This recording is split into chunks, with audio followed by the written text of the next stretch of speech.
রাজ্যে গত ৩ বছরে কত লোক মারা গেছে? রাজ্য সরকারের দুই পোর্টালে মৃত্যু সংক্রান্ত তথ্যে আকাশ পাতাল ফারাক।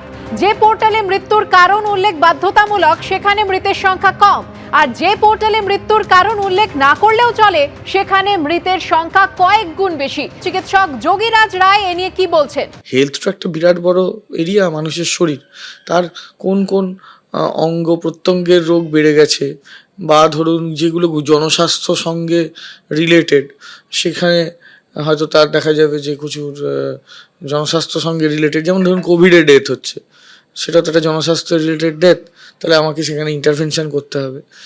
বা ধরুন যেগুলো নন কমিউনিকেবল ডিজিজ, যেমন ধরুন প্রচুর স্ট্রোক বাড়ছে, প্রচুর কম বয়সী লোকেদের হার্ট অ্যাটাক হচ্ছে, ডায়াবেটিস, কিডনি ডিজিজ হয়ে যাচ্ছে খুব কম বয়সী লোকেদের। তার মানে বুঝতে হবে যে আমাদের যে খাওয়া দাওয়ার যে সিস্টেম আমরা চালাচ্ছি সেটা হয়তো গন্ডগোল করছি আমরা।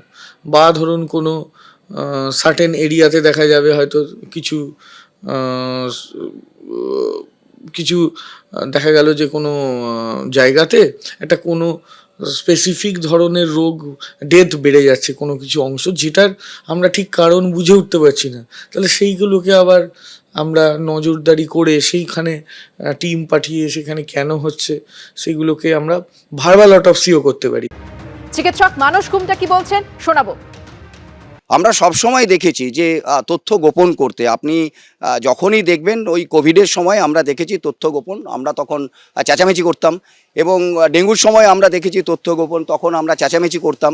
মানে কোনো না কোনোভাবে আমার এই সরকারের ক্ষেত্রে আমরা দেখেছি যে তথ্য গোপন করে রাজ্য খুব ভালো আছে সেইটা প্রমাণ করার একটা তাগিদ বা একটা মানে প্রচেষ্টা সবসময় জারি রেখেছে। এবং সত্যি কথা বলতে এই রোগ বা যাই হোক না কেন, সেটা তো কেউ সরকার নিজের থেকে করে না, কোনো রোগ বাইরের দেশ থেকে সরকার নিয়ে এসছে বা সরকারি দায়ী এরকমও তো কেউ বলে না। তাহলে তথ্য গোপন কেন? তাতে আখেরে যেটা ভালো হয়, সে মানে খারাপ হয়, সেটা হচ্ছে যে তাতে মানুষের ক্ষতি হয়। এবং আমাদের যেটা মনে হয়, বিশেষ করে আপনারা যেটা বলছেন যে এরকম একটা তথ্য, এই যে জন্ম মৃত্যুর তথ্য, সত্যি কথা বলতে গেলে এটা শুধু আমার রাজ্য নয়, এটা একদম আমার গভর্নমেন্ট অফ ইন্ডিয়াকেও এটা জানাতে হবে। এবং সবচেয়ে গুরুত্বপূর্ণ তথ্যগুলোর মধ্যে এইটা একটা। তো এটার মধ্যে যদি এতটা ফারাক হয়ে যায় যে আগে যা ছিল সেটা ওই 1 লাখের কাছাকাছি, আর এখন যে তথ্য পাওয়া যাচ্ছে সেই বছরে সেটা 5 লাখ 6 লাখ, তার মানে তো একটা বিরাট পার্থক্য। আর এই পরিসংখ্যানের মধ্যে ফারাক সামনে আসতে একটি পোর্টাল বন্ধের সিদ্ধান্ত নিয়েছে রাজ্য সরকার, যেমনটা স্বাস্থ্য ভবনের তরফ থেকে জানানো হয়েছে, যেমনটা আমাদের প্রতিনিধি জানাচ্ছিলেন। আপনাদের পরিসংখ্যান জানিয়ে রাখি যে জন্ম মৃত্যু তথ্যের পোর্টাল অনুযায়ী গত বছর মৃত্যু হয়েছে 6,62,991 জনের। Medical certification of cause of death পোর্টালে 2023 সালে রাজ্যে মৃতের সংখ্যা 1,35,395 জন।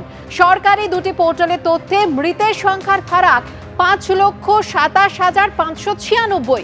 2022 এবং 2021 সালেও মৃত্যু সংক্রান্ত সরকারি তথ্যে এই অসঙ্গতি ধরা পড়েছে।